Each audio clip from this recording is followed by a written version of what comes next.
Hello friends, welcome to my channel. Today మనం 7th April 2025కి సంబంధించిన important current అఫైర్స్ని ఈ వీడియోలో డిస్కస్ చేద్దాము. అలాగే మా ఛానల్ని కనుక ఫస్ట్ టైం చూస్తున్న వాళ్ళు ఉంటే లైక్ చేసి సబ్స్క్రైబ్ చేసుకోండి. అలాగే వీడియో కింద డిస్క్రిప్షన్లో మన టెలిగ్రామ్ ఛానల్ లింక్ ఉంటుంది. అందులో కూడా జాయిన్ అవ్వండి. మీకు ఇంపార్టెంట్ కంటెంట్ అందించడం జరుగుతుంది. టుడే ఫస్ట్ టాపిక్ వచ్చేసి ఏప్రిల్ 7న ప్రపంచ ఆరోగ్య దినోత్సవం, వరల్డ్ హెల్త్ డే. ప్రపంచ ఆరోగ్య సంస్థ WHO వ్యవస్థాపక దినోత్సవాన్ని పురస్కరించుకొని ఏప్రిల్ 7న వరల్డ్ హెల్త్ డేగా నిర్వహించడం జరుగుతుంది. ప్రపంచ ఆరోగ్య దినోత్సవంగా 2025 థీమ్ వచ్చేసి healthy beginnings hopeful future. Healthy beginnings hopeful futures అనేది 2025 యొక్క థీమ్. ఈ వరల్డ్ హెల్త్ డే యొక్క ఉద్దేశం ప్రజల్లో ఆరోగ్య సమస్యలపై అవగాహన కల్పించడం, మంచి ఆహార అలవాట్లు, పరిశుభ్రత పాటించేలా చైతన్యపరచడం ఈ రోజు యొక్క ఉద్దేశం. ఈ రోజు సందర్భంగా WHO ప్రపంచ ఆరోగ్యానికి హాని కలిగించే కీలక సమస్యను తీసుకొని దానిపై ఏడాది పొడవునా ప్రచారం చేస్తుంది. సో ప్రపంచవ్యాప్తంగా ఏదైనా ఒక సమస్యను తీసుకొని ప్రపంచవ్యాప్తంగా ఏడాది పొడవునా దాని గురించి ప్రచారం చేస్తూ ఉంటుంది WHO. సో అయితే ఈ సంవత్సరం 2025 సంవత్సరానికి గాను తల్లి నవజాత శిశువు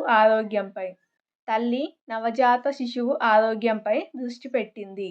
సో ఇప్పుడు 2025 సంవత్సరానికి గాను తల్లి నవజాత శిశువు ఆరోగ్యంపై ఏడాది పొడవునా ప్రచారం చేస్తుంది. అలాగే ఈ WHO అనేది ఎప్పుడు ఏర్పడింది అంటే 1948 ఏప్రిల్ 7న WHO వరల్డ్ హెల్త్ ఆర్గనైజేషన్ అధికారికంగా అమల్లోకి వచ్చింది. ప్రస్తుతం సభ్య దేశాలు 194 ఉన్నాయి. దీని ప్రధాన కార్యాలయం వచ్చేసి జెనీవా, స్విట్జర్లాండ్లో ఉంది. ప్రస్తుత డైరెక్టర్ జనరల్ టెడ్రోస్ అధనం గెబ్రియోసన్ 2017 నుండి డైరెక్టర్ జనరల్గా వ్యవహరిస్తున్నారు. సో ఇది వరల్డ్ హెల్త్ ఆర్గనైజేషన్కి సంబంధించిన ఇన్ఫర్మేషన్. ఏప్రిల్ 7న వరల్డ్ హెల్త్ డే సందర్భంగా సో ఇది చాలా ఇంపార్టెంట్. వరల్డ్ హెల్త్ ఆర్గనైజేషన్కి సంబంధించిన కంపల్సరీ క్వశ్చన్స్ వస్తాయి. నివేదికలు కానీ లేదంటే దీనికి సంబంధించిన ప్రతి అంశం కూడా ఎగ్జామ్స్లలో అడగడానికి అవకాశం ఉంటుంది. అలాగే నెక్స్ట్ టాపిక్ వచ్చేసి ఒకే రాష్ట్రం ఒకే RRB. RRB అంటే regional rural banks in India. So regional rural banks, ప్రాంతీయ గ్రామీణ బ్యాంకులు అంటాము. సో ఒకే రాష్ట్రం ఒకే RRB కార్యకలాపాల సామర్థ్యం పెంచడం, వ్యయాల హేతుబద్ధీకరణ సాధించడం కోసం దేశంలో 43 ప్రాంతీయ గ్రామీణ బ్యాంకులను, రీజనల్ రూరల్ బ్యాంక్స్ ఇన్ ఇండియాను 28కి తగ్గించనున్నారు. ఇందుకోసం ఒక రాష్ట్రం ఒక RRB ప్రణాళికను అమలు చేయబోతున్నట్లు ఆర్థిక మంత్రిత్వ శాఖ వెల్లడించింది. నెక్స్ట్ టాపిక్ కనుక చూసినట్లయితే చరిత్ర సృష్టించిన హితేష్. ప్రపంచ బాక్సింగ్ కప్లో స్వర్ణం గెలిచిన తొలి భారతీయుడిగా హితేష్ గులియా చరిత్ర సృష్టించాడు. 70 kgల విభాగంలో స్వర్ణ పతకం గెలవడం జరిగింది. నెక్స్ట్ ఇంపార్టెంట్ టాపిక్ వచ్చేసి ఇది చాలా ఇంపార్టెంట్. ఎకనామీలో ఇందులో నుంచి కంపల్సరీ క్వశ్చన్స్ వస్తాయి. ఎకనామీలో మనకు ఒక డెమోగ్రఫీ అనే చాప్టరే ఉంది కాబట్టి జనాభాకు సంబంధించిన క్వశ్చన్స్ లేకుండా అసలు క్వశ్చన్ పేపర్ ఉండదు. సో ఇందులో నుంచి క్వశ్చన్స్ కంపల్సరీగా వస్తాయి. ఇలాంటి నివేదికలను చూసుకోవాలి. తగ్గుతున్న జనాభా వృద్ధి rate, women and men in India 2024. Women and men in India 2024 నివేదికను కేంద్ర గణాంకాల శాఖ విడుదల చేసింది. ఏ నివేదిక? Women and men in India 2024కి సంబంధించిన నివేదికను కేంద్ర గణాంకాల శాఖ విడుదల చేసింది. జనాభా పెరుగుదల, వార్షిక సగటు వృద్ధి రేటు కొన్నేళ్లుగా తగ్గుతున్నట్లు ఈ నివేదిక తెలిపింది. 1971లో గరిష్టంగా 2.2%గా నమోదైన సగటు 2036 నాటికి 0.58%గా పడిపోనుందని ఈ నివేదిక వెల్లడించింది. ఇలా పడిపోవడం వల్ల దేశంలో వయోవృద్ధులు అంటే 60 ఇయర్స్ 60 ఏండ్లు పైబడిన వారి జనాభా పెరగనుంది. ఫలితంగా ఆధారపడే వారి నిష్పత్తి కూడా పెరుగుతుంది. జనాభా సగటు వృద్ధి రేటు అనేది తగ్గడం వల్ల వయోవృద్ధుల జనాభా అనేది పెరగడం జరుగుతుంది.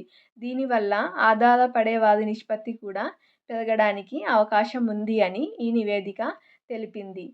అలాగే నెక్స్ట్ కనుక చూసినట్లయితే పెరగనున్న మహిళల జనాభా 2011 జనాభా లెక్కల ప్రకారమే చూసుకోవాలి.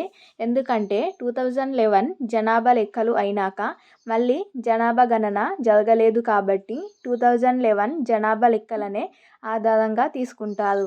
2011 జనాభా లెక్కల ప్రకారం కనుక చూసినట్లయితే దేశవ్యాప్తంగా 2011 జనాభా లెక్కల ప్రకారం దేశంలో మొత్తం జనాభాలో మహిళలు 48.5% ఉండగా 2036 నాటికి ఇది పాక్షికంగా పెరిగి 48.8%కి చేరుతుంది అని ఈ నివేదిక తెలిపింది.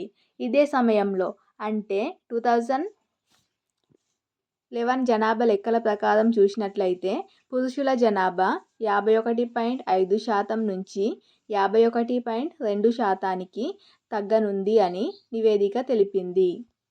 అలాగే కొన్ని దశాబ్దాలుగా మహిళల జనాభా వచ్చేసి గ్రామీణ అలాగే పట్టణ ప్రాంతాలలో రెండింటిలో కూడా మహిళల జనాభా పెరిగింది అని తెలపడం జరిగింది. ఈ నివేదికలో 1951లో 14.67 కోట్ల ఉన్న గ్రామీణ మహిళల సంఖ్య 2036 నాటికి 45.67 కోట్లకు పెరగనున్నట్లు అంచనా వేయడం జరిగింది. అలాగే ఇదే సమయంలో 1951 నుండి 2036 నాటికి ఇదే సమయంలో పట్టణ ప్రాంతాలలో మహిళా జనాభా 2.89 కోట్ల నుంచి 28.59 కోట్లకు పెరుగుతుందని అంచనా వేయడం జరిగింది. అంటే ఇక్కడ చూడండి గ్రామీణ అలాగే పట్టణ మహిళల జనాభా కూడా పెరుగుతుంది. లింగ నిష్పత్తి కనుక చూసినట్లయితే లింగ నిష్పత్తి సానుకూల పురోగతి కనిపిస్తుంది. లింగ నిష్పత్తి అంటే 1000 మంది పురుషులకు ఎంతమంది మహిళలు కలిగి ఉన్నారో దానినే లింగ నిష్పత్తి అంటాము. ఇక్కడ కనుక చూసినట్లయితే 2011లో 1000 మంది పురుషులకు 943 మంది మహిళలు ఉండగా 2036 నాటికి 952కు చేరనుంది. లింగ నిష్పత్తి 1000 మంది పురుషులకు 952కు 2036 నాటికి చేరుతుందని ఈ నివేదిక అంచనా వేసింది. లింగ నిష్పత్తి చాలా ఇంపార్టెంట్. లింగ నిష్పత్తికి సంబంధించిన క్వశ్చన్స్ అడగడానికి అవకాశం ఉంటుంది. లింగ నిష్పత్తి ఎంత ఉంది 2011లో అలాగే 2036 నాటికి ఎంత ఉంది అని అడగడానికి అవకాశం ఉంటుంది. ఇది ఫ్రెండ్స్ టుడే 7th ఏప్రిల్ 2025కి సంబంధించిన ఇంపార్టెంట్ కరెంట్ అఫైర్స్ వీడియో. ఈ వీడియో మీకు నచ్చినట్లయితే లైక్ చేసి ఛానల్ని ఫస్ట్ టైం చూస్తున్నట్లయితే సబ్స్క్రైబ్ చేసుకోండి. Thank you.